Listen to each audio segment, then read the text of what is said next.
Olá! Em dezembro, a população do Pará vai às urnas para um plebiscito. Em questão, a divisão do estado em três, com a criação dos estados do Tapajós e de Carajás. Para aprofundar esse tema, o Brasil em Debate recebe agora os deputados paraenses, Giovanni Queiroz, do PDT, favorável à divisão, e Zenaldo Coutinho, do PSDB, contrário ao desmembramento. Agradeço muito aos dois deputados por terem aceito o nosso convite.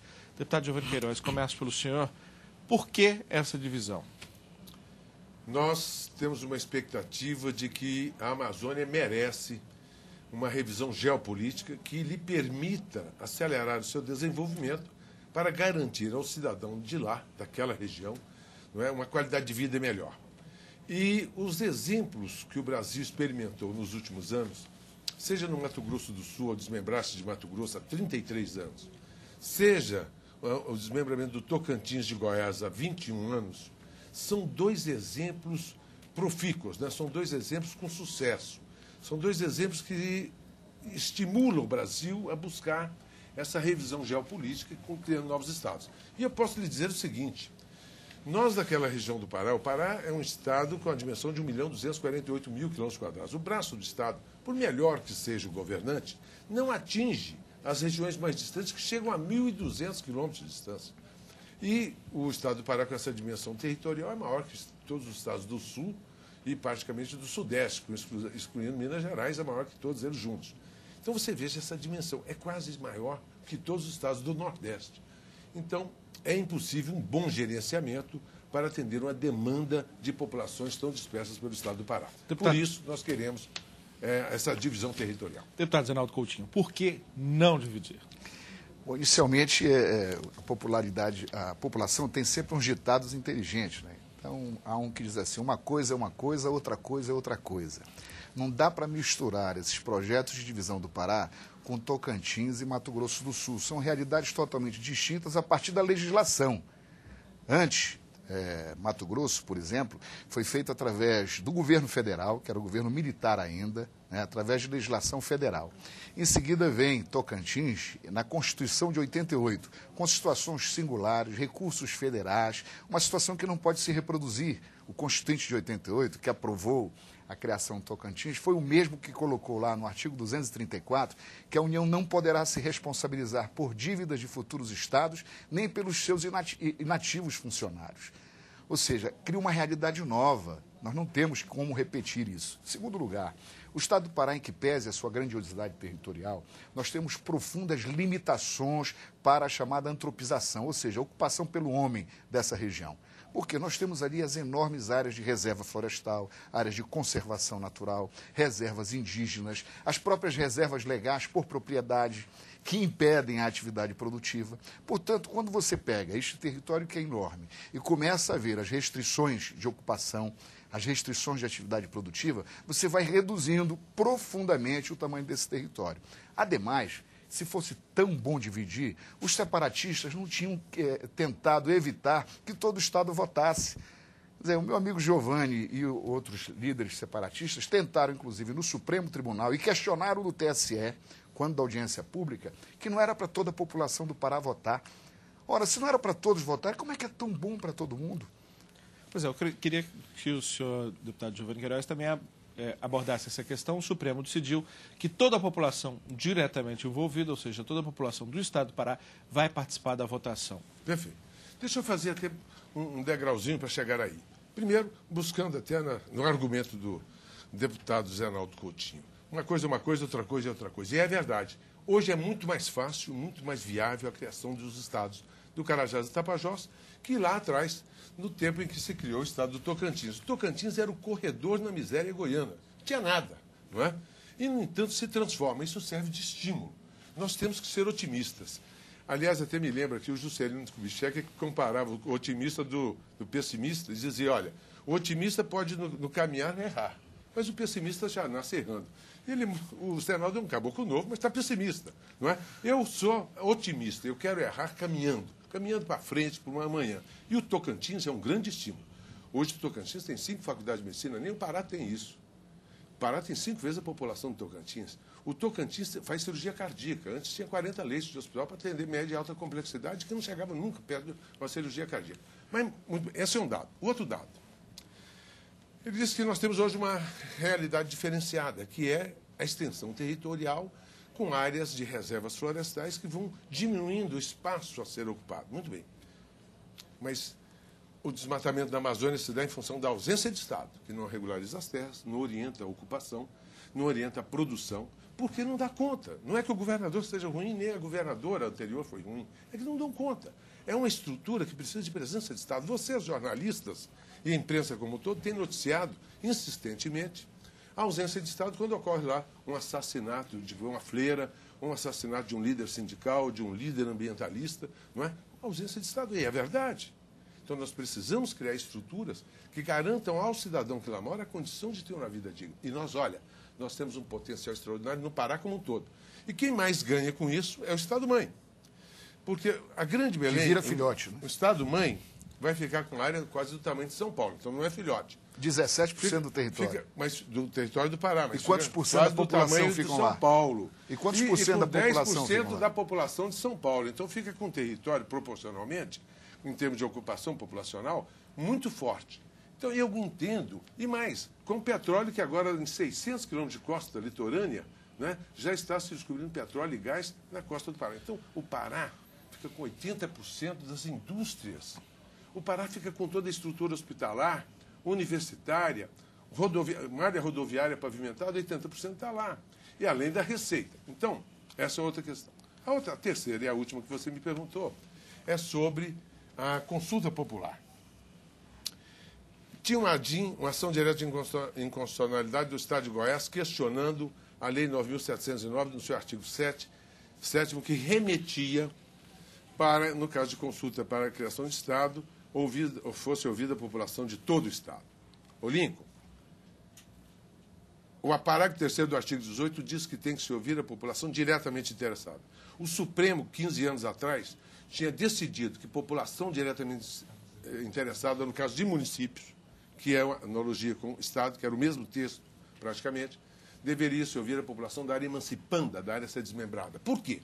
Com o entendimento do Constituinte de 88, que se você buscar nos anais, diz claramente, é ouvir a população da área emancipanda, é saber se essa população deseja sair do Estado-mãe. Não é isso? Uhum. Então, essa que tinha que ter a população. Lamentavelmente, o Supremo aí deu uma guinada de 360 graus, de 180 graus, uma vergonha.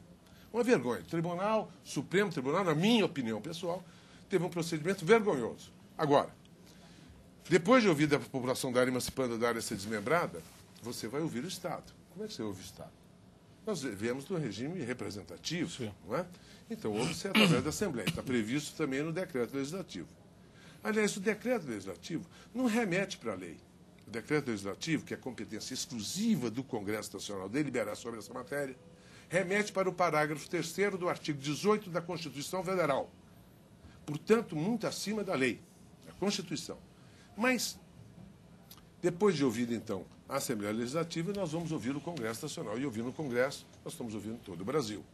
E ainda, como regime presidencialista, logicamente, nós teremos que ter aí o aval presidencial, a sanção presidencial.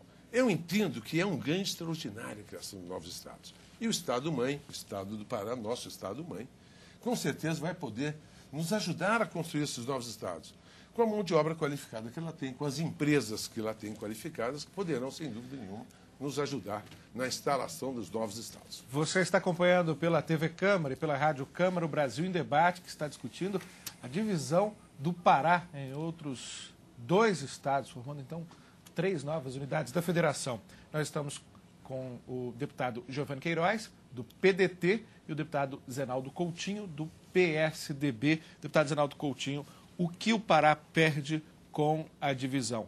Perde principalmente, por exemplo, as riquezas do Carajás, que formaria um novo estado? Bom, eu queria inicialmente agradecer ao deputado Giovanni pela sinceridade. O deputado Giovanni disse que o Supremo Tribunal Federal foi vergonhoso porque permitiu que todos os eleitores do Estado votem na decisão do plebiscito. Ou seja, você que não iria votar se apenas a área emancipanda votasse, ou seja, aqueles que querem se separar, e agora podem, por decisão do Supremo, o deputado Giovanni considera uma vergonha o direito ao voto de todos os cidadãos do Pará. Obrigado, porque ele fortalece a minha tese. Não é bom para o Pará, porque se fosse bom, todos já deveriam ter o direito de votar a partir dos próprios separatistas que iriam desejar. Porque se ele diz que é tão bom para a região que vai ficar, por que não quer, continua insistindo que é uma vergonha o paraense ter o direito a voto? O deputado Giovanni, que não é do Pará, nascido, mas é bem acolhido e já é hoje, por ser representante do Estado e por ter feito a sua vida lá, bem identificado com todos nós. E não pode, essa coisa que para mim é angustia, como paraense, como papaxibé, como gente da terra. O meu amigo Giovanni, que faz a sua vida como médico, como político, não querer que eu tenha direito a votar na hora de decidir sobre o Estado que eu nasci. Quer dizer, isso para mim é inconcebível, é inaceitável. E é claro que todos perdem. Nós temos hoje um grande Estado e que a gente devia estar unido nessa hora, era para rediscutir o modelo do pacto federativo. Porque dramaticamente o Pará, integrado ou dividido, não vai melhorar a estrutura, porque alguém paga essa conta. Então, se nós não tivermos a mudança do modelo tributário nacional, o Pará hoje contribui com o Brasil em cerca de 50% do superávit comercial. Ou seja, as nossas exportações garantem o equilíbrio econômico e financeiro do país, mas nós não temos a remuneração sobre essa conta. O Pará exporta minério, grande parte do minério na região sul do estado, na região do pretenso Carajás. Nós exportamos gado, exportamos madeira. Essa é a principal pauta de exportação do Pará. Produtos primários e semi-elaborados, produtos que não são tributados, ou seja, nós não temos a receita tributária. É isso que tem que nos unir para discutirmos. É a questão da energia, que nós somos exportadores de energia com Tucuruí, que, aliás, no projeto de divisão que foi desenhado pelo deputado Giovanni e outros, porque eu não participei desse desenho, tira 58% do território para o Pará, vão buscar Tucuruí, a hidrelétrica de Tucuruí, de Carajás, para baixo, e deixa para o Pará lá uma área pequenina, ele pode dizer que é uma área grande, comparado com outros, mas dentro do território atual é uma área pequenina, com mais de 60% da população em área de miséria e de pobreza. E essa divisão ela não é boa para ninguém, por quê? Porque você vai multiplicar por 3 os gastos com a estrutura burocrática administrativa. Você terá que ter 3 assembleias legislativas, 3 palácios de governo, 3 estruturas, que eu não estou falando de médico no hospital, professor na escola, nem policial na rua. Estrutura burocrática. Vai ser bom para meia dúzia de políticos, não tenho dúvida. Vai ser bom também para alguns segmentos econômicos que querem se apoderar das estruturas econômicas e políticas locais. Mas para a população, para o pobre, para o cidadão, como é que nós vamos aumentar as despesas? Vamos criar a chamada guerra fiscal dentro desse território atual. Hoje, o Pará disputa com o Maranhão, com Tocantins, com o Amazonas, inúmeros momentos, a atração de capital. E aí nós vamos estabelecer a guerra fiscal entre nós. Ou seja, nós vamos agravar e agredir a própria receita hoje existente se nos dividirmos. É inaceitável a divisão, porque matematicamente não fecha. Não fecha matematicamente. A nossa economia ficará refém de uma mega estrutura burocrática, que muitas vezes é até burocrática. Deixa eu ouvir o deputado Giovanni Queiroz a respeito dessas colocações que o senhor também fez e agregar. Qual é hoje a tendência da população desses 2 possíveis novos estados, Tapajós e Carajás? Pelo que me consta, não há nenhuma pesquisa ainda a respeito da tendência de voto dessas populações, né? Não, nós temos, na verdade, os sentimentos. Só apenas fazer um pequeno reparo.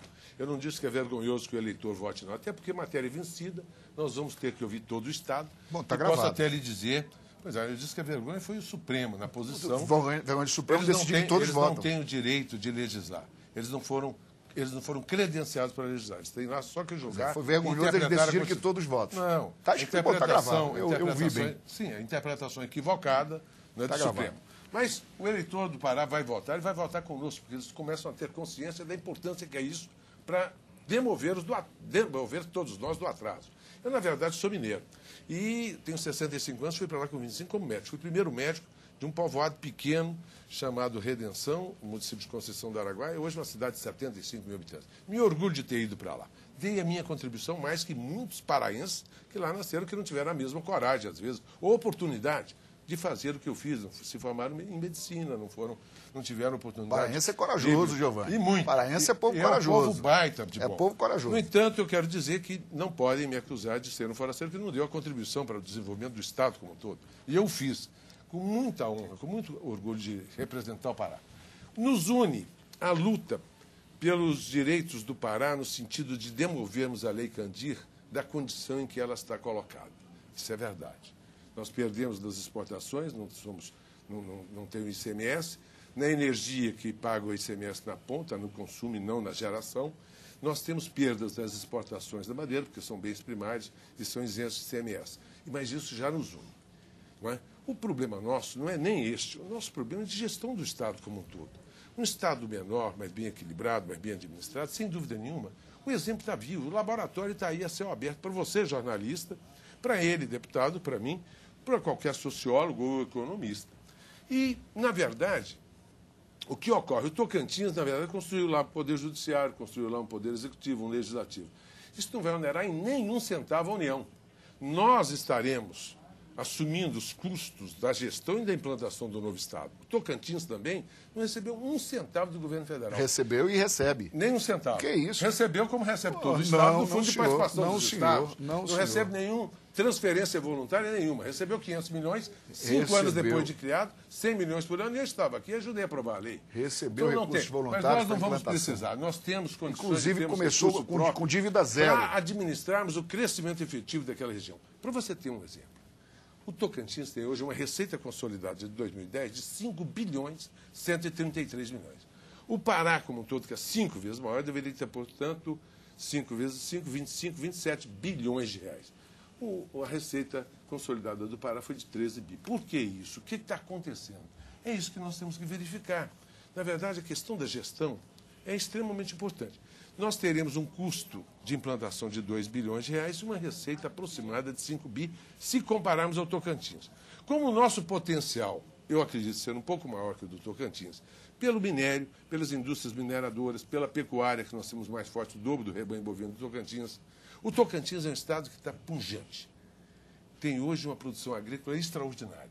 E isso lhe dá uma renda, não é, capaz de poder ter essa receita. No entanto, nós temos um potencial extremamente maior. Precisa apenas de presença de Estado e é isso que nós queremos naquela região. Deputado Zenaldo Coutinho, a descentralização administrativa não é um, digamos assim, um caminho natural em toda a organização? Não seria assim também no Estado? Com certeza. O governador tem não apenas um propósito, mas já tem uma prática de estabelecer essa descentralização no seu primeiro governo e agora intensifica isso até com o chamado governo itinerante.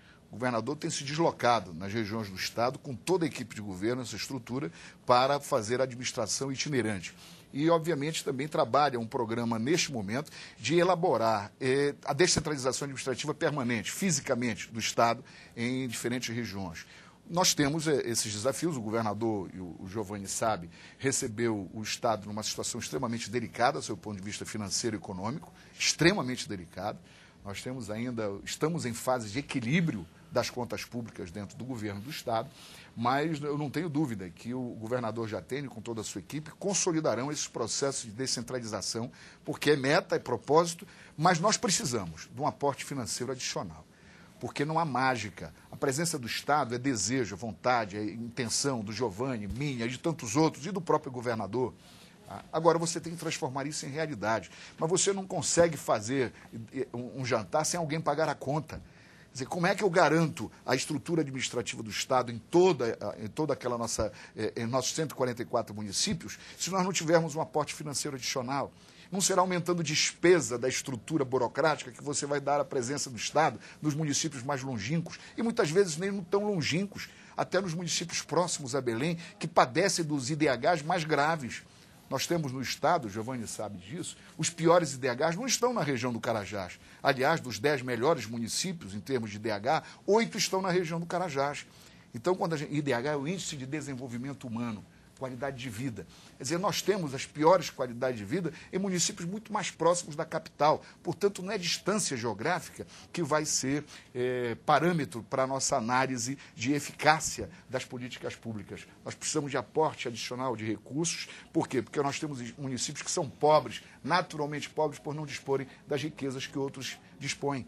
Você pega no sul do Pará, por exemplo, um município como Parauapebas, um município riquíssimo por causa da mina da Serra dos Carajás, e é um município, portanto, que tem todo um aporte financeiro diferenciado, até pelo ICMS, do valor agregado, que todo o Estado contribui, já que lá o município não recolhe ICMS.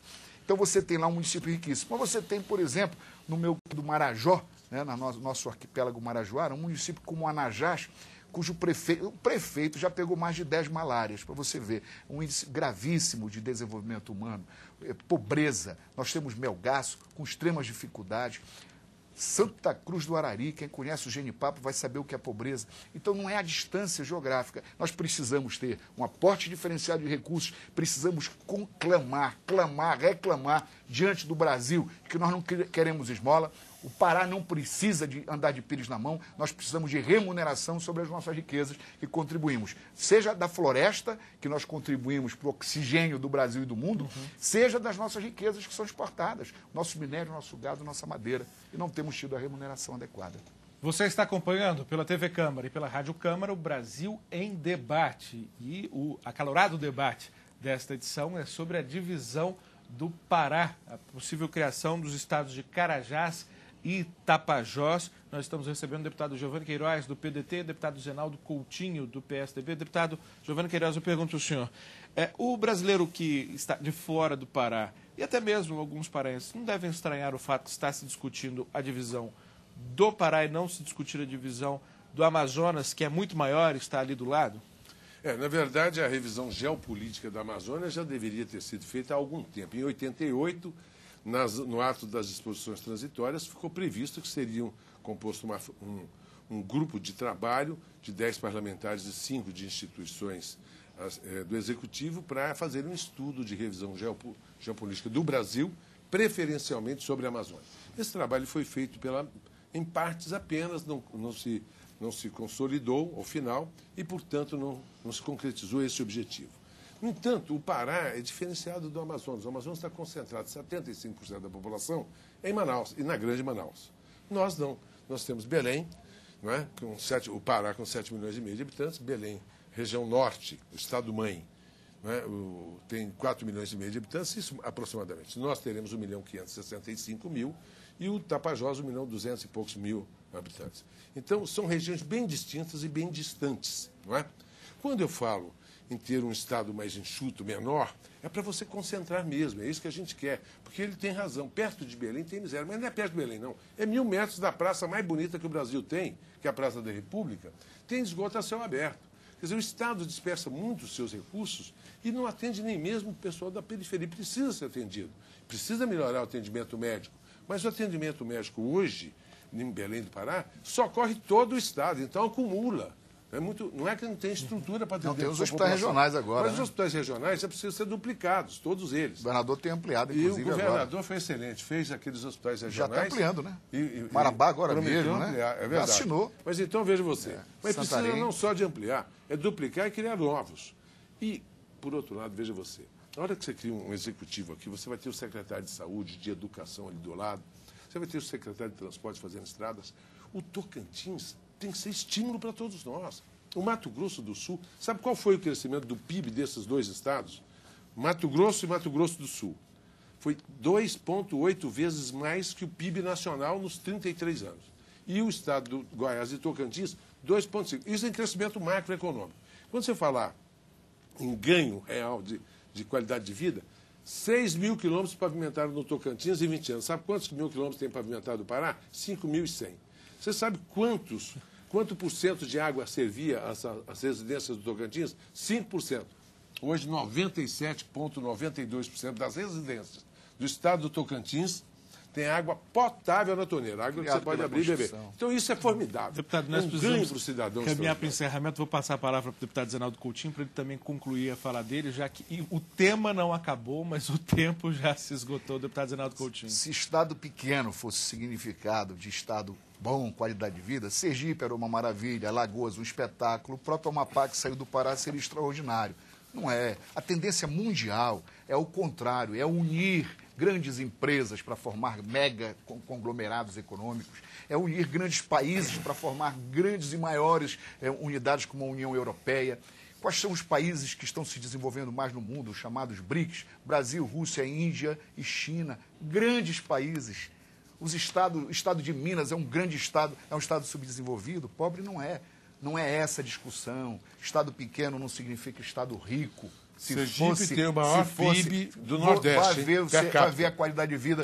Vai ver a qualidade de vida. Atende do o sul Brasil. do Pará na área não hospitalar. É verdade. perto da qualidade de vida. Na qualidade Nós precisamos... nos atende, Teresina nos atende no sul um do Pará. aporte adicional de recursos, precisamos de unidade dos políticos do Pará, precisamos ter um olhar voltado para a nossa realidade e não a cisão, não a divisão, não a separação, não o retalhamento do Estado. Quando se retalha, você divide. A palavra de divisão não é conta de somar nem de multiplicar. Deputados, eu quero agradecer muito e já fazer um convite. Até dezembro nós temos um bom prazo para aprofundarmos, não só porque o debate é bom, mas pela necessidade de esclarecer o telespectador do Pará e o telespectador do Brasil, que precisa conhecer a fundo esses problemas que acabam vindo à tona numa discussão dessa natureza. Agradeço muito, reforço o convite. À disposição. E agradeço principalmente a você que nos acompanhou aqui no Brasil em Debate. Você acompanhou pela TV Câmara ou pela Rádio Câmara, mas se perdeu algum pedaço, gostou do debate, acesse www.câmara.gov.br.